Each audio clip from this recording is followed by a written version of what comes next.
How likely are we to get a rematch in the finals again? Is it wrong for stars to take games off to rest?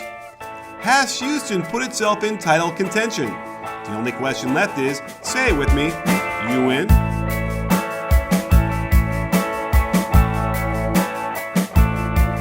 Hey sports fans, Coach Nick here, and welcome to the B-Ball Breakdown Podcast. Today I am pleased to bring on Sirius XM NBA Radio's Justin Termine, who, if you don't know, and I'm sure you do, he does the 4 to 7 Eastern Time show, the NBA Today, with Eddie Johnson. And Justin, I can't thank you enough for coming on and joining me today. Well, I'm listening to the podcast all the time, so it's about time I got the invite. I'm looking forward to it. Hey, well, as long as do you listen to like in the shower, or where do you listen to when you're on? No, I sing in the shower, so I do not listen in the shower. I usually listen to it right before I go to bed, so I have a good understanding of what's transpired here during the week, and then I am able to dream about the podcast. So, yeah. Well, I'm also probably helping you fall asleep pretty quick as well. Well, we're not going to do that on this one. We'll make sure that everybody gets no sleep if they listen to it right before they go to bed. A lot of energy today, hopefully. All right, let's keep up the energy. Let's go. Let's keep them. Anybody driving a long drive listening to this will not fall asleep at the wheel. So, lots of stuff have been happening. This is a very interesting season so far, and I'm just kind of curious. Let's just jump right into this notion of a rematch in the finals, because the game's coming up between the Cavs and the Warriors. Is that what we're going to get again? It looks like that, and I was a little skeptical, not from the Eastern Conference side, because even with the J.R. Smith injury here, Coach, people are talking about, well, maybe you don't get the number one seed, maybe you fall back a little bit if you're Cleveland. Even if that's the case, and they're not going to fall back to like 8, they're probably not even going to fall back to 2, and definitely not 3, but I don't think it matters where they're seated in the Eastern Conference. The conference, as it's been for the last 15 years, to me is a joke. And if Toronto's the second best team, they were 3-0 against Toronto here this season. We saw what they did in the postseason against them last year, Cleveland, when we essentially swept them. I know it went 6 games, but they were fooling around in those 2 games that they lost. They didn't take them seriously. So they're going to get to the NBA Finals, barring an injury, maybe to Kyrie Irving or LeBron. I think they could even overcome an injury to Kevin Love, who has been one of the most improved players this year. So that answers the question in the Eastern Conference.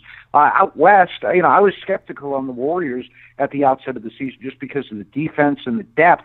There's no rim protection, and then for a majority of the season, they've led the league in blocks. Durant's been great down low defensively, and as you know, Draymond Green arguably leads the race here for Defensive Player of the Year. But very concerned about their defense, which has been number 1 here over the last couple of weeks. I mean, that's how good they've been. They've been top 5 defensively overall, which just sort of shocks me. And then the depth is a major concern as well. I just felt like they lost too many pieces. Iguodala's taken a little bit of a step back. But then who out West would scare you? I mean, maybe Utah, but Utah's always hurt. I think that's a bad matchup for Golden State, but they're always hurt. San Antonio, another surprise defensively. I thought they'd be bad defensively based off the fact that you're going with Powell and LaMarcus Aldridge down low. And they go on a little 10-game win streak earlier this year in that ballpark. The Clippers seem to get better whenever they lose Blake Griffin. But yeah, to me, it lines up as Golden State and Cleveland. I'd still favor Cleveland because I think postseason defense is a little bit different than it is during the regular season, and I like the depth a little bit better here of Cleveland. But yeah, I mean, it looks like for the first time in NBA history, we're going to get a rematch 3 years in a row with the same 2 teams. And that's what I think makes me a little bit worried, because it's never happened before. And the idea that the same 2 teams can make it back, even twice in a row, much less 3 times, is crazy. I'm kind of curious. In the East, are you seeing evidence that the Cavaliers could be concerned about playing the Bucks in the playoffs? Yeah, I mean, I saw Kyrie Irving said that they want them in the postseason as well, and he also referenced that it'd probably be a 4-game sweep. But I know they play them tough. They played Cleveland tough. They beat them here earlier this year, and then you had the close game the other day where LeBron hits the big 3, and then they beat them rather easily on the second end of the back-to-back. But Bucks, as you know, play Golden State well as well. They lost by 3 to them earlier this year. They beat them last year to end that 24-game win streak and then played them tough out Golden State. Mm-hmm. So for some reason, they play well against the good teams. I still wouldn't be concerned because, as you know, the postseason is a little bit of a different game, and you got to have experience in the postseason. You're just not going to be Cleveland, who's got that championship pedigree in the postseason. So is it one of the more difficult matchups for Cleveland? It probably is. They probably would like to avoid them just to alleviate any stress, but I still think it'd be a rather easy series for Cleveland. You know, the experiencing is a really good point because Giannis, I don't think, has even had experience in the playoffs yet, which is weird because it felt like they were on their way against the Bulls a couple seasons ago, and then it's kind of fallen apart. But I'm watching Giannis, and I'm telling you, I don't know if LeBron wants to deal with that in a 7-game series. Oh, I agree with you, and I think I saw a stat heading into the last 2 games where they had met 4 times in their NBA careers, and Giannis had actually outscored him in 3 of those games. So it's a really weird matchup. Giannis always plays well against him, and I'll tell you what, on the show just this past week, we do every 4 weeks or so we'll do the most improved player in the league. I got 2 Bucks as my most improved players. I mean, Jabari Parker is one of the more improved players in the NBA, and he's had a phenomenal December, even so much that you question, is he maybe the guy ahead of Wiggins from that draft that you would have taken if you push Embiid to the side? Because I think we'd all take Embiid if healthy. But Parker's been great, and he was a beast in the first game against Cleveland here just a couple of days ago when he was down in the post and in the fourth quarter playing very well. But I think even more so improved is Giannis, who's minutes are actually down, but he's averaging more points, more rebounds, more assists, more blocks, more steals. So, I mean, as far as young cores, you could put them up against Towns and Wiggins, and it might be a coin flip. That's how good these guys have been. Impressive. Yeah, I mean, it hasn't quite translated into wins yet, but perhaps they're learning it. And all I can tell you is that when I watch the Cavs play the Bucks, you can see the Bucks are not intimidated, and they want to go after him. I mean, Giannis backed LeBron James down and kind of forced him to foul him in that second game, I believe it was. And you could almost see like LeBron's expression on his face was something like, you're not supposed to do that. Like I can't be in a situation where I have to like foul somebody. I can't stop him. And that's what it looked like, which kind of, I'm a big underdog guy, and that gets me excited. Yeah, me too. I mean, listen, I'd like to see there's some fresh blood in the finals and somebody beat Cleveland. And speaking to not backing down to LeBron, there was also a play where Giannis just fouled him hard towards the tail end of the game. He didn't allow him to get the layup up. I don't know if you remember that play. Mm-hmm. And LeBron sort of gave him a dirty look as well. And again, you don't see that from guys that have been in the league for a while, 28, 29, 30, 31 years of age. Giannis is 22, just turned 22 in December, so earlier this month. He's not backing down. Parker's, 21, 22. So, I mean, it's a bright future, and it gets you excited. They just have to continue to grow and probably add more pieces as well. They could use some shooters, but those 2 guys are just off the charts. Well, I don't know if I caught it, but did you guys talk a little bit about, sort of the disrespect, perhaps, you can call it, from the Cavs of the East? As we had LeBron and company playing the water bottle game at the end of the bench during the game. Did you have any thoughts about that stuff? So, yeah, I mean, I thought that was ridiculous, and that's disrespectful. And you talk about the respect that LeBron has for Carmelo and just MSG, and it's just childish. And it's something where you're going to see Kyrie Irving do it fine. J.R. Smith's going to do it fine. LeBron James held a different standard, and LeBron James shouldn't be playing games like that. Is Michael Jordan, is Bird, is Magic flipping a water bottle at the end of the bench and doing something like that? I just think it's a little bit ridiculous. I had a bigger problem with LeBron not taking the flight down to Memphis for the game, and you want to rest him, which is something I don't agree with. Play 82 games, take some pride in that. I mean, Jordan did that 82, 82, 82 in the final 3 years, which he won a championship. Karl Malone missed like 10 games throughout the course of his entire career up until his final season, and he just played every night, took pride in it. We have guys like that today. I mean, Westbrook takes pride in playing every game. Damian Lillard played his 82 games his first 3 seasons, had some plantar fasciitis. It cost him a couple of games last year, but you take pride in stuff like that. But I had a bigger problem with, all right, you want to rest, fine. But make the flight down to Memphis, especially if you're going to go pick up an award in Brooklyn on the day off just a couple of days earlier, which he did for the Sportsman of the Year. You can pick up that award and fly away from your team. Then as the leader of your team, you can go to the actual game, sit on the bench. Maybe you want to sign some autographs. I don't know. But I thought it was just completely disrespectful to the game to not take that flight when you can go pick up a personal award like LeBron did in Brooklyn for Sports Illustrated. That didn't make any sense to me. That's where we really got on LeBron's case on the program. For sure. And the other problem is they lost the down game, as if they thought they didn't need him perhaps to play in that game, but Memphis did a number on him, and that's really a problem too. And I completely sympathize with the guy who had, probably saved up for months, drove all those hours to get there to see him, and he doesn't even get Love or Kyrie either. I know that the league can't force people to do that, but isn't this a problem? Doesn't the Players Association or somebody need to get involved and stop them from doing this? Well, it's a problem. I don't see how you stop it. I mean, we came up, and I do a show with Jason Terry as well, The Runway, with the Jet, and so you got a little play on words there. And we do that each Thursday night, and he, of course, is still in the league. And he says that there should be something like a 10, 15-day disabled list. So you're going to miss a game, you got to be put on the disabled list. Now, maybe 15 days is too long. You get a little 5-game disabled list, something of that nature. So you miss one game, and guess what? You're going to have to miss 5 games. Whether you might just be sitting out with a sore knee one game, and you're just sick. You got a little cold. Well, guess what? You're going to have to sit out 4 more games.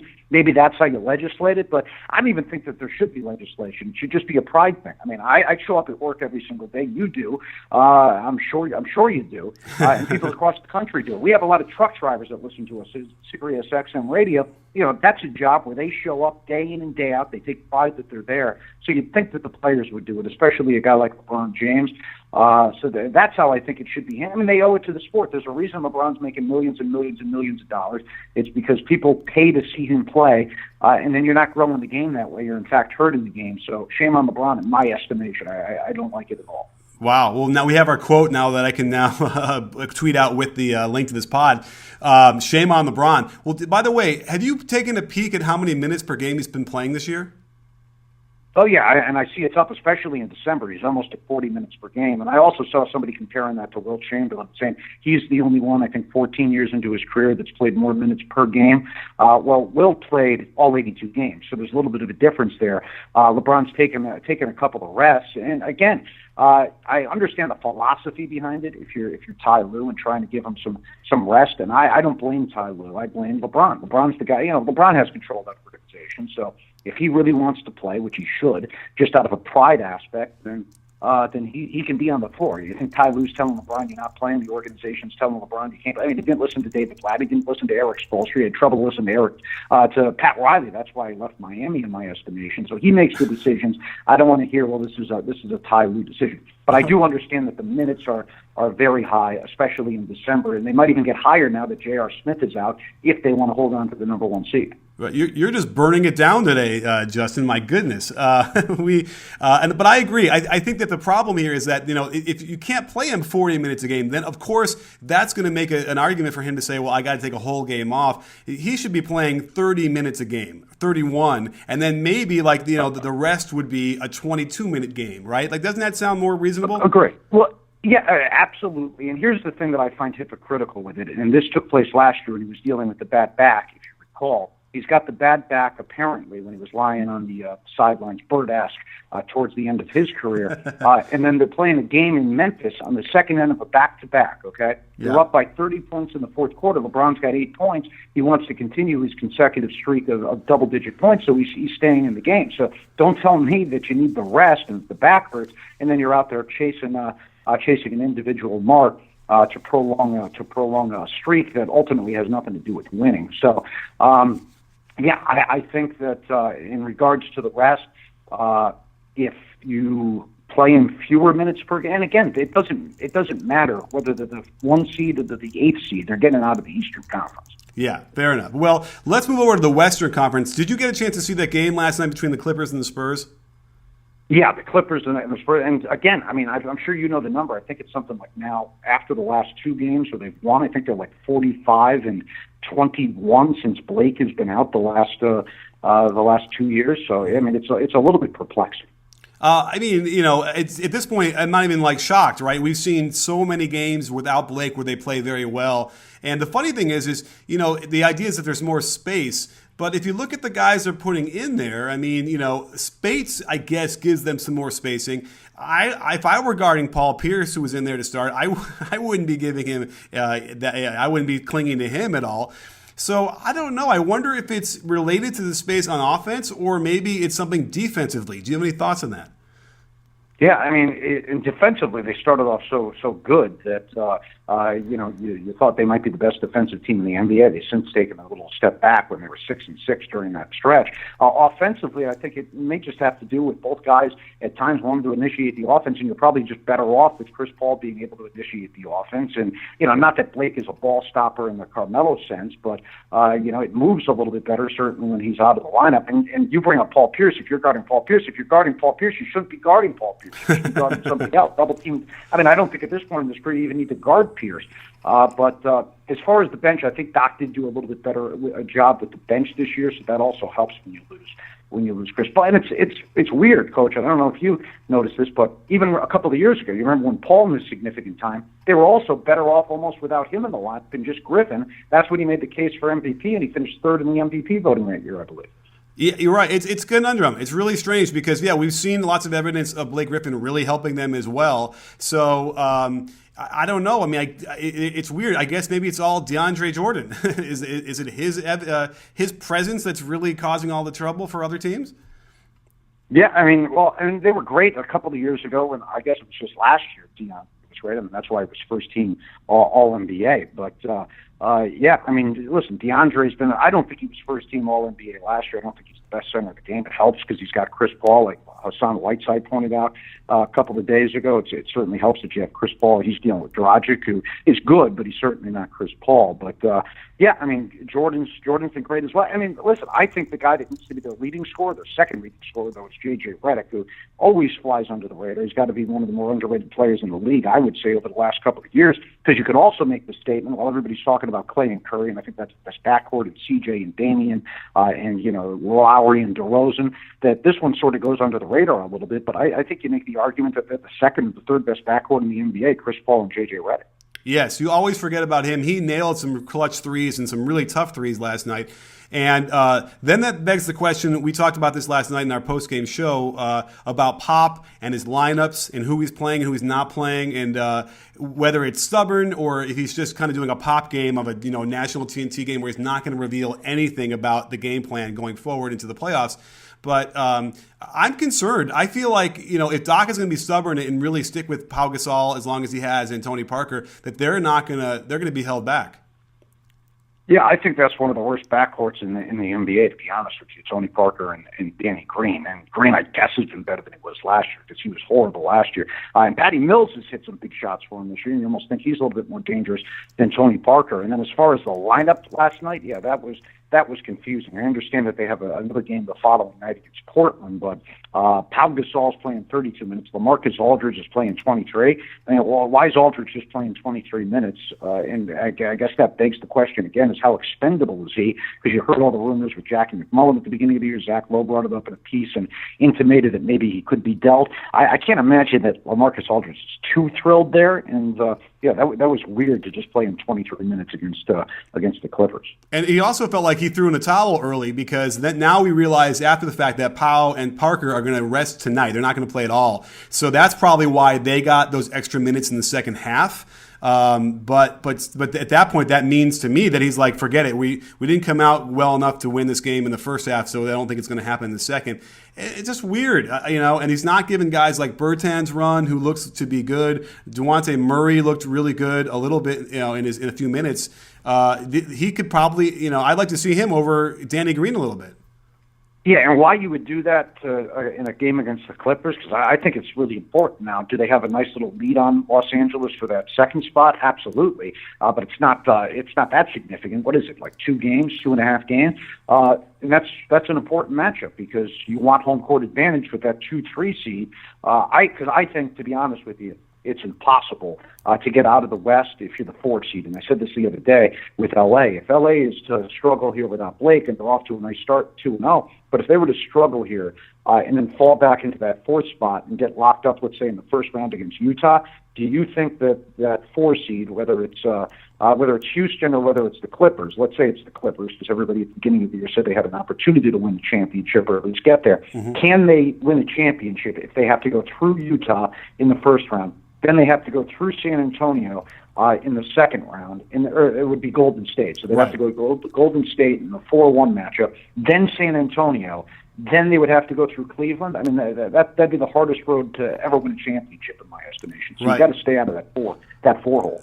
Fair enough. And, as it is now, if they were fourth, Memphis is fifth. I mean, this is a pretty top-heavy Western Conference right now. And the irony here is a team like OKC, if they get seventh, they might be able to get to the Western Conference Finals. Yeah, I don't necessarily see that because I think it's just Westbrook and Westbrook alone that's carrying them. Plus, I think is you get more opportunity to plan for them, and it's a little bit of a different team. It's like Golden State. When you have time to plan for them with 7-game series, maybe it's a little bit easier. They just play so differently. They catch you off guard in a one-game thing where you're just going from team to team in the season. I think the same thing maybe for Oklahoma City. I just don't think they have enough help. That's why I think Westbrook right now, what he's doing is so amazing because that roster outside of him, to me, is just a joke. They got guys that do one thing. You got guys that just play defense, and guys like Robertson. You got Morrow and Cantor who just play offense. It's just a really weird roster surrounding them. So you think they could get to the Western Conference Finals if they were 6 or a 7 seed? I mean, if you look at the way the bracket will shape up, and I'm not the biggest Westbrook fan, but listen, they're already winning 59% of their games. I could foresee them continuing that streak and winning their upper 40s, early 50s, whatever that is. Actually, upper 40s would be seventh. And so they'd match up against the Spurs, and I don't know, the way the Spurs are playing right now, I don't know. I mean, I think it would be an interesting matchup, and I think that they certainly Russ could detonate. And then after that, if it's a 2-7, then who are they playing? 3-6 after that? Am I correct? Yes. So then it would be So 2-7 would be 3-6. So that would be they could beat Houston. Let's say Houston was the 3 seed. They already beat the Clippers earlier this year. Could they beat the Clippers? I mean, the Clippers have had meltdowns in the postseason before. Yeah. So So I mean, I guess there's a way to do it. Now that's shocking, and that'd be one of the all-time great performances by Westbrook to carry this team that far in a tough conference. Like when Iverson and LeBron did it. In 2001 and 2007 and carried skeleton rosters to the finals. I mean, the conference stunk. I mean, they weren't going through anybody. Westbrook actually has to carry this roster through just a minefield of very good teams.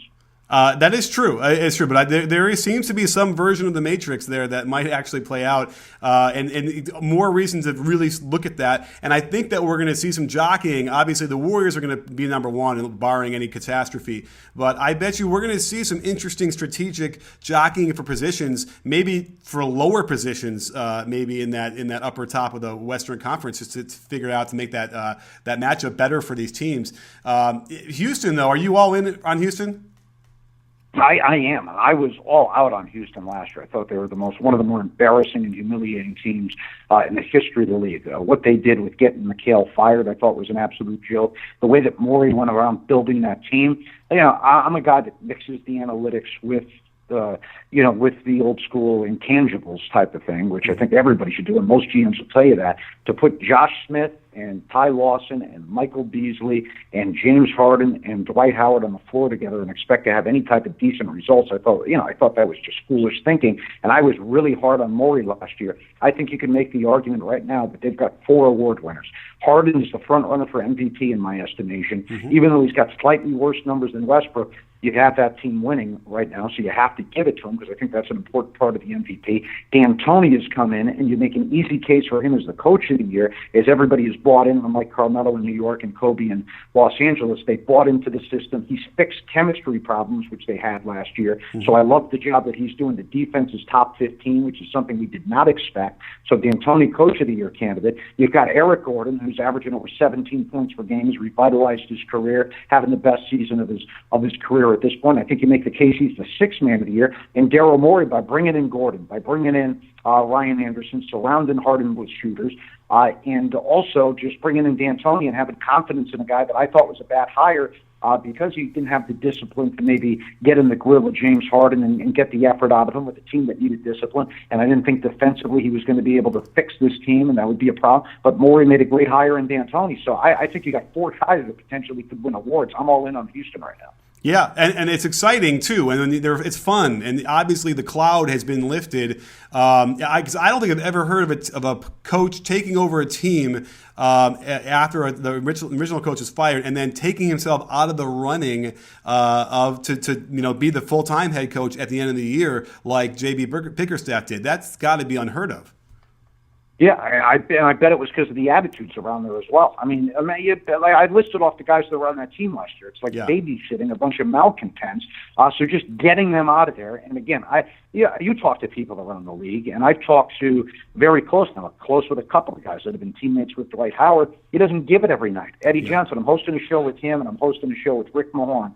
Mahorn filled in one day, and within a week, the Pistons, and he calls the Pistons game, Eddie calls the Suns games. Mm-hmm. Within a week of each other, the Hawks played both those teams this year. This was at the outset of the year when Dwight was playing pretty well, and Eddie said, empty numbers. The guy was out there, he just was going through the motions.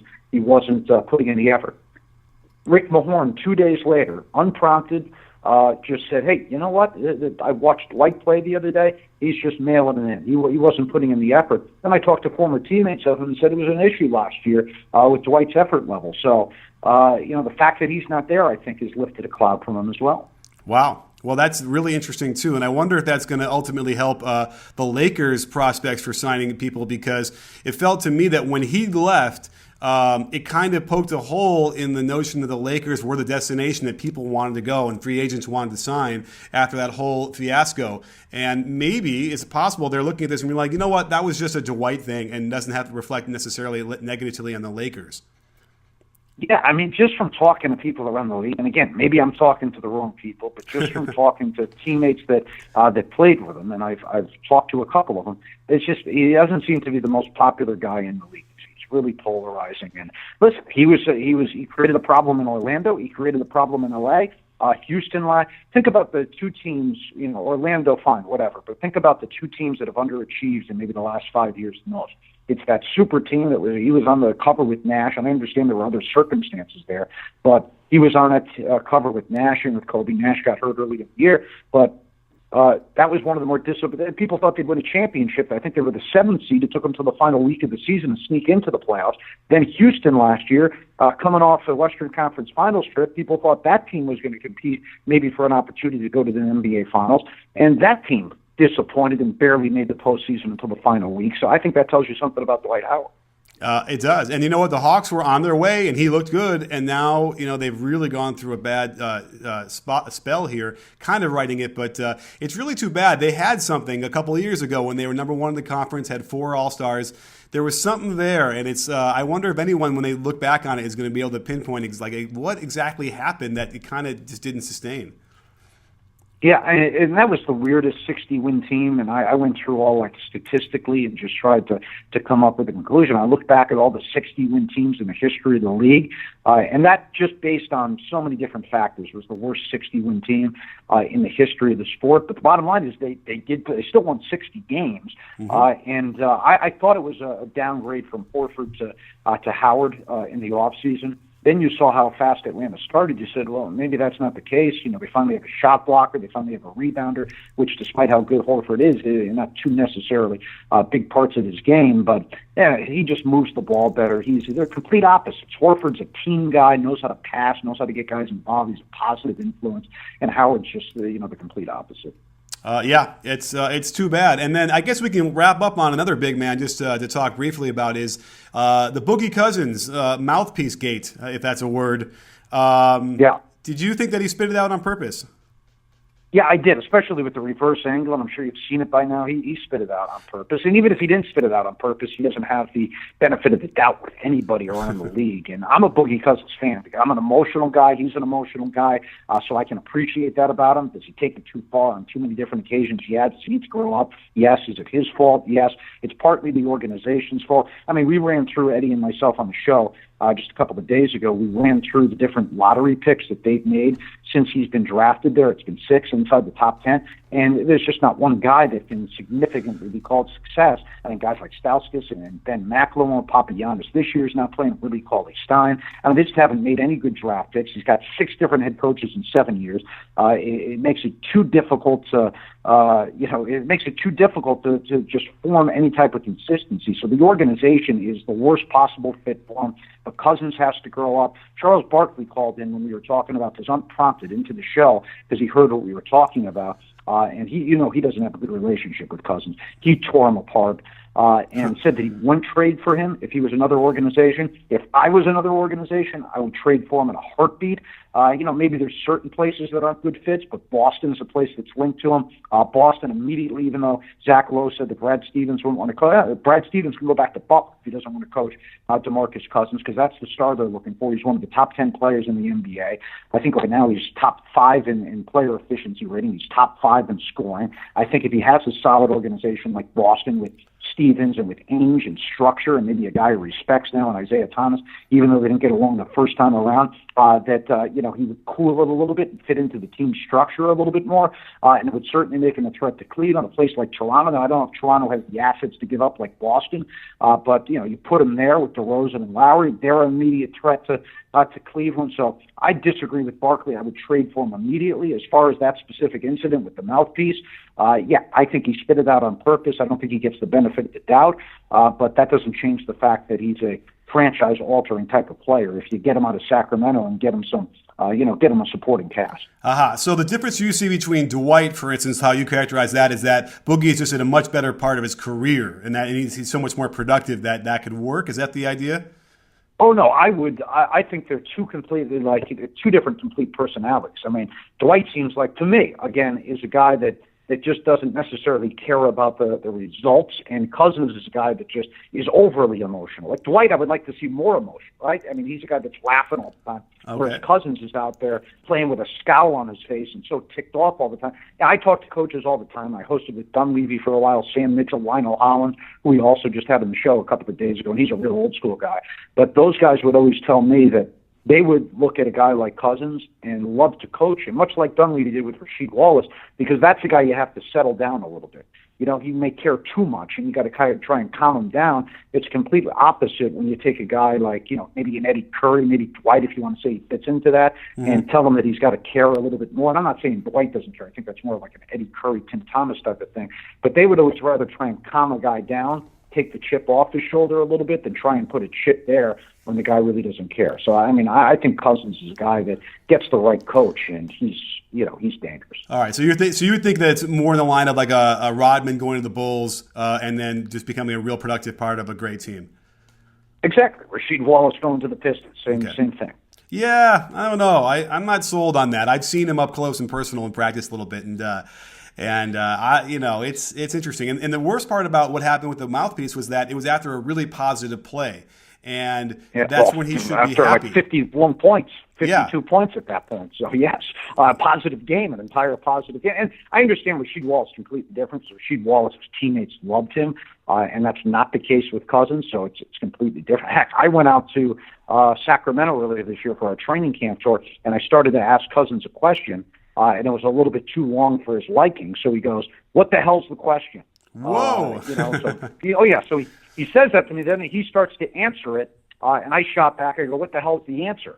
Once I fired back at him a little bit, he started to laugh. But he's a little bit surly. You got to handle him a little bit differently than most guys in the league. Yeah, he probably just needs a Snickers bar.